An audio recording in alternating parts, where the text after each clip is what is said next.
You wake up when you're done sleeping. No alarm, no I have to. Your eyes just open and the day is yours. Your family sleeps beside you, past the wall of hides, a cold dawn, an open step all the way to the horizon. And there's a single question in your head. What should I do today? For 300,000 years, almost every human morning began exactly like this. No schedule, no boss, no place expecting you. And what filled that day looks nothing like your life. Let's add up your life. The average person spends around 90,000 hours working. That's about a third of every hour you'll ever spend awake. 9 straight years on the clock. Now, here's the cold part. For almost all of our history, jobs didn't exist. No wages, no shifts, no boss, no career.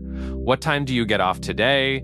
Nobody would understand the question. So what did they do with all those hours? Let's go down to them one piece of proof at a time. Start with the thing that can't lie. Bones. Archaeologists lay 2 skeletons side by side, a hunter-gatherer and one of the first farmers. And the difference is brutal. The farmer is shorter, his spine is worn from repetitive labor, his teeth are full of cavities from grain. His bones carry the marks of malnutrition, and he died younger. The hunter, taller, stronger, teeth intact, joints intact, the body of someone who moved 100 different ways and rarely broke his back. The bones say it flat out. Before farming, people didn't work more, they worked less. But those are ancient bones. How do we know how they actually lived day to day? Fair question. And the answer came from the ones who survived into our time. In the 1960s, anthropologist Richard Borshay-Lee moved in with the Jew-Hoansi of the Kalahari, one of the last societies still living the pre-farming way. He just counted the hours. The result? Getting food took about 2.5 days a week, roughly 15 hours. The rest of the time, people did whatever they wanted. And it wasn't a fluke. The Hadza in Tanzania, the Aceh in Paraguay, the Martu in Australia. Different continents, different climates, same number. 15 to 20 hours a week on survival. Anthropologist James Suzman, who lived among the Jew-Hoansi for 25 years, called it affluence without abundance. For comparison, at your job, you do double, triple that. And that's before the commute. And here's the turn. If survival was a constant fight on the edge of death, then explain this. Chauvet Cave, France. The paintings are about 36,000 years old. Horses, lions, rhinos, with perspective shading, movement. Not crude stick figures, real art. Someone climbed down into the dark with a torch and spent hours, maybe days, painting animals on a wall. Not for food, for beauty. In Africa, shell beads over 75,000 years old, with holes drilled to be worn as jewelry. In Germany, a flute carved from a vulture's bone, about 40,000 years old, 5 holes spaced precisely for pitch. People who are barely surviving don't carve flutes. Art is the answer to the question, what did they do when they weren't getting food? They created. Let's build one day out of all this. One family's day, somewhere in the cold steppes of the New World, where people have only just arrived, following the herds. Dawn. Last night's embers are still warm. Someone feeds in a branch. Breakfast is yesterday's meat, a handful of berries. They eat together, talk, loosely sketch the day, not because they have to, because that's how humans are built. By mid-morning, someone might leave to hunt. But here's the key. Not every day. If the hunt 2 days ago worked, and there's meat stored, today you might not leave camp at all. So you mend and make. Sharpen a point, weave, scrape a hide until it's soft. This isn't work the way you mean it. No clock, no supervisor. You do it because skill earns respect. Because a thing made well is part of being human. If there is a hunt, it's not the movie chase. Humans are persistence hunters. We jog after an animal at a steady pace for hours until it overheats and drops. We're the only ones who sweat and hold our temperature while running. Animals can't. We outlast them 3-4 hours and the kill is carried back. By midday, the productive part of the day is basically over.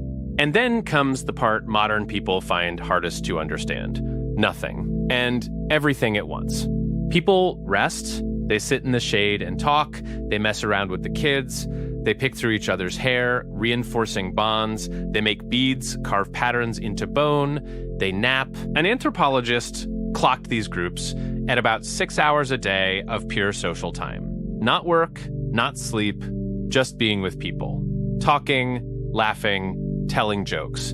Because in a world with no money, no police, no contracts, your life depends on your relationships. If people don't like you, nobody owes you a share when you're hungry. So you pour enormous time into those bonds, not because it's useful, because it's how you stay human. Then the sun goes down, and the real thing happens. Anthropologist Polly Wiesner analyzed hundreds of recorded conversations. By day, talk was practical. Who saw tracks, where, which berries were ripe, who split the kill unfairly.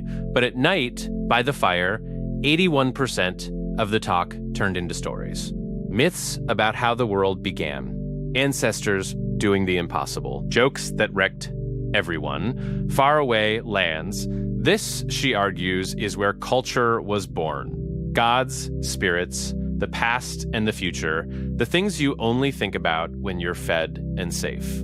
And they didn't sleep the way you do. Historical records from medieval Europe and sleep experiments from the 1990s agree. Before electric light, humans slept in 2 shifts. First sleep, about 4 hours, then an hour or 2 of quiet wakefulness in the dark, to talk, to think, to be with someone. Then second sleep, another 4 hours, what you call insomnia at 2 a.m, and treat with your phone was, for them, an ordinary window between sleeps. Not a malfunction. A normal thing the light bulb took from us. So let's add up the whole day. 4 to 6 hours on food and tools, about 6 hours on people, talk, and play. Around 8 hours of sleep in 2 shifts, and rest. Sitting, watching clouds, existing without justifying your existence through productivity. Then, about 10,000 years ago, something broke. In the Fertile Crescent, people started dropping seeds into the ground, and farming turned out to be a trap. Once you plow, you can feed more people. More people means you need more food. More food means more plowing. Within a few generations, the population explodes, and there's no way back. Too many mouths now. Hunting can't feed them. You're locked in. The bones don't lie. The first farmers worked more, ate worse, and died younger than the foragers before them, but the numbers kept climbing. So here's the claim. We think we domesticated wheat. Really, wheat domesticated us. It tied us to the field, packed us together, made us dependent, and multiplied us. Then came specialists, potters, smiths, then soldiers, priests, officials, and finally, jobs. The very idea that your time now belongs to someone else in exchange for food. And here we are. You spend 90,000 hours working. They spent almost 0. You sleep in 1 block and call waking at 2 a.m. a disorder. They slept in 2 and used those hours to think about forever. You chase success by rules society invented. They woke up already free, already enough. With nothing to prove to anyone, they didn't dream of quitting. There was nowhere to quit to. They were already there. You make art if there's time left after work. They made art because the time was theirs. The same people who walked into this continent, who looked the saber-tooth and the short-faced bear in the eye and won, this is how they spent the day. Not in constant fear, in peace. We're not a different species, but we live so unlike the way humans lived for 99% of our time that we might as well be. We traded freedom for a full stomach, leisure for sheer numbers, time for productivity. And most of us don't even know we gave anything up because we never held it in the first place.